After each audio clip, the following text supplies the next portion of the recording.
In this video, you will see how to make image transparent in LibreOffice Writer.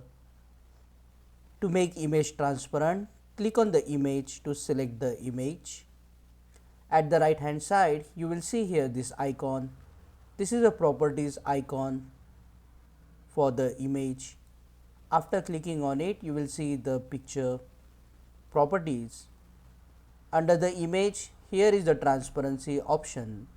If you hover your mouse here, you will see 0% is fully opaque and 100% is fully transparent.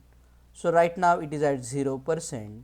To make it transparent, you need to change this number, for example 50%, and press enter. So as you can see, the image has become transparent. And if you go to the wrap text and select see through, and if you move the image, as you can see, the image has become transparent.